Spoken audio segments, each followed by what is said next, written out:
gonna fight just like she taught us. Halo para penggila film, gimana kabarnya kalian semuanya? Semoga kalian tetap baik-baik aja sehingga kalian bisa mensyukuri nikmat Tuhan yang Maha Esa di hidup kalian. Balik lagi balik bareng Bapak Reza di sini, manusia paling random fit dunia wal akhirat. Kali ini kita akan mereview alur cerita film The Shallow yang rilis tahun 2016. Dikisahkan seorang wanita bernama Nancy berlibur untuk mencari tempat selancar. Sampai tiba-tiba beberapa fenomena alam menunjukkan kejanggalan mengarah pada serangan hiu. Bagaimana ceritanya? Langsung aja kita tanpa lama-lama kayak hasil karya Maerot, Markiton.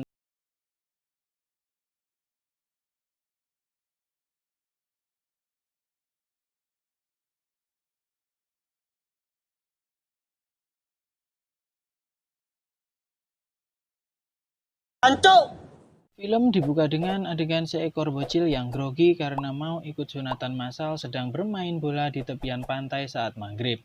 Kemudian tiba-tiba dia menemukan kamera GoPro yang terdampar di pantai lalu memutar video tersebut yang berisi orang berselancar tiba-tiba terseret ke dalam laut karena digigit ikan hiu. Seketika bocil itu berlari pulang secepat kilat kayak mau berak bebarengan dengan suara azan maghrib. Karena kalau nggak pulang bakal ditabok sama bapak ibunya mungkin ya. Film pun berakhir.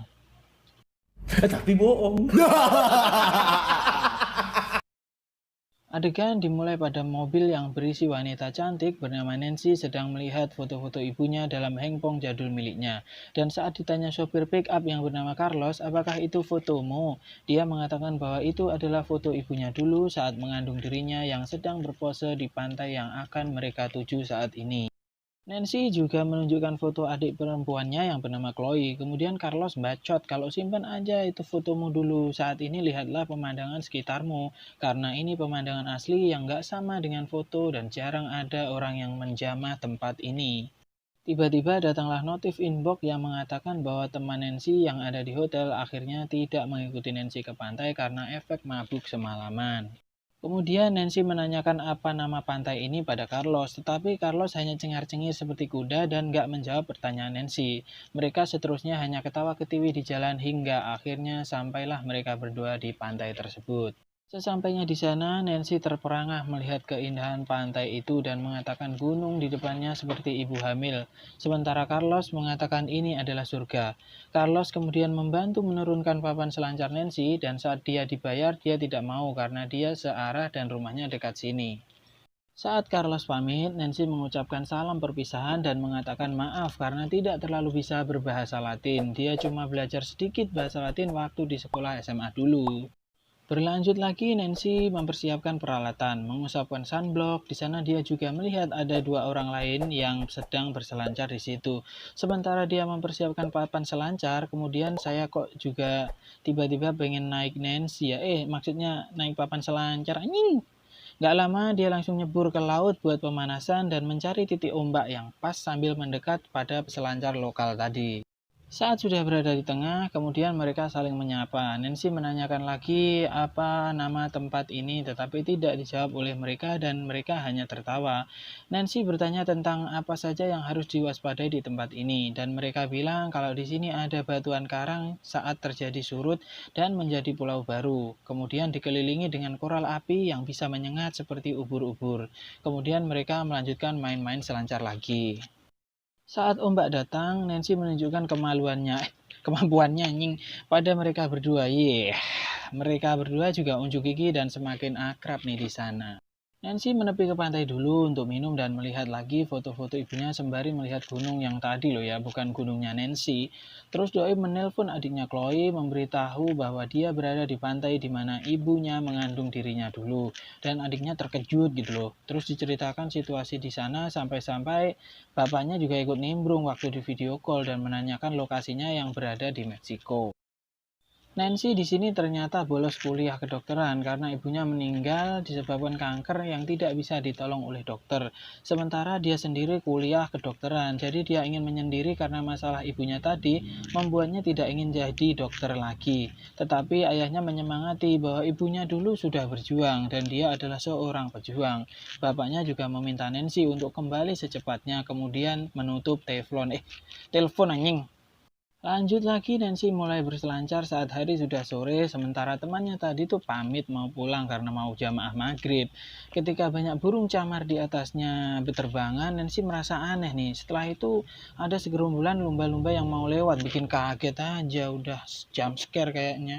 Karena penasaran, Nancy berenang mendekati burung camar, dan ternyata mereka terbang mengarah ke bangkai ikan paus besar yang mengapung tak jauh dari lokasi Nancy.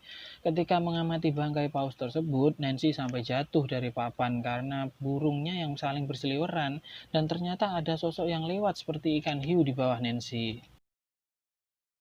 Nancy yang keturunan anak Indihome menyadari akan sesuatu hal yang aneh. Kemudian dia berinisiatif untuk menepi ke pantai. Ketika sudah menaiki papan selancarnya, tiba-tiba dia jatuh dan terbentur batu karang di dasar lautan dengan tali papan selancarnya yang putus. Secepatnya dia kembali ke permukaan dan bernafas. Terus dia mencoba meraih papan selancar sampai tiba-tiba tertarik ke dalam lautan dan menjerit kesakitan saat darah terlihat mengelilingi dirinya. Dengan paha yang terlihat sudah robek, dia berenang mendekati bangkai paus untuk menyelamatkan diri dengan terus dikejar ikan hiu di belakangnya. Tetapi selamatnya, Nancy masih bisa sampai bangkai ikan paus walau menjerit-jerit karena pahanya bercucuran darah yang robek digigit hiu tadi. Lalu sekuat tenaga dia berteriak saat melihat temannya tadi, tetapi tidak kedengeran soalnya jauh banget, dia kali pakai toa musola.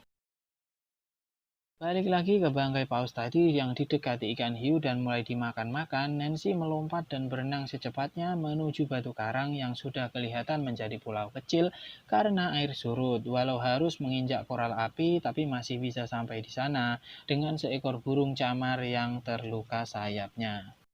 Lanjut lagi, Nancy yang punya latar belakang pendidikan sebagai mahasiswa kedokteran terpaksa menjahit lukanya sendiri dengan peralatan seadanya, yaitu dengan kalungnya.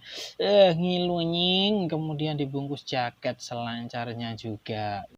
Tibalah waktu malam hari yang dingin, sementara dia cuma pakai kutang kan tadi, akhirnya dipakai jaketnya dan melepas ikatan kakinya karena mati rasa. Dan memakai lengan jaket yang disobek ke kakinya, ngilu bejan, ngingulu banget. Lanjut, Nancy yang gampang kelaparan mencoba makan kepiting mentah, tetapi ya muntah cocok yo enak rasanya. Aduh, aduh.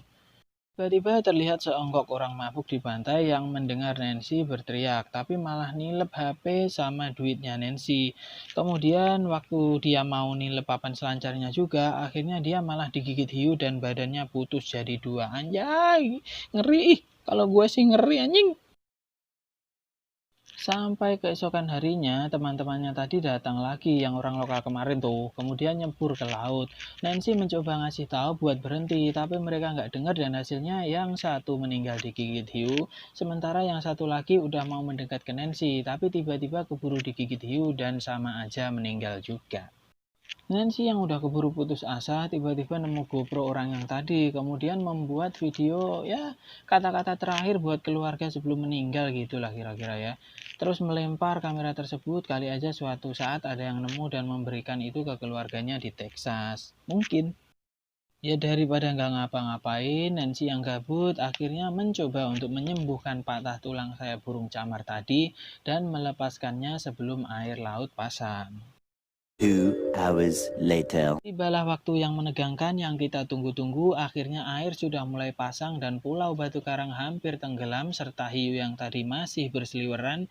Nancy berusaha mencapai alat pendeteksi tsunami yang ada di sampingnya, tetapi melihat banyak ubur-ubur yang menyengat di sana. Karena udah kepepet dan tidak ada pilihan lain, akhirnya dia menyelam di antara ubur-ubur dan ya tersengat lah, masa enggak.